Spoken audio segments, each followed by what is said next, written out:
Gino Patrone, per il risultato finale, vogliamo, della partita e come farà il Napoli a tenersi Hamsik e Lavezzi in 40 secondi? Voglio rispondere al telespettatore: Hamsik e Lavezzi non si venderà perché altrimenti scoppia il Vesuvio. Perfetto. 1.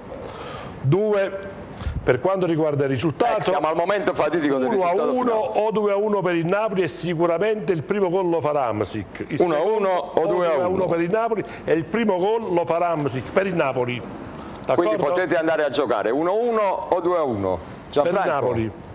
Per il Napoli, è chiaro. Hamsik e Lavezzi, almeno stando a quello che è stato sempre detto sia dal presidente De Laurentiis e dal direttore generale Pierpaolo Marino, questi due giocatori sono assolutamente incedibili, resteranno a Napoli almeno fino a che si potrà. È chiaro che poi sorgerà una questione successiva, ma credo che da parte della società, mi riferisco a una situazione contrattuale, anche in base ai risultati che otterrà il Napoli, credo che il Napoli darà comunque ampia disponibilità a rivedere certe situazioni proprio per poter impedire a club internazionali di valore mondiale di mettere le mani sui cartellini di questi due giocatori, come già stanno tentando di fare.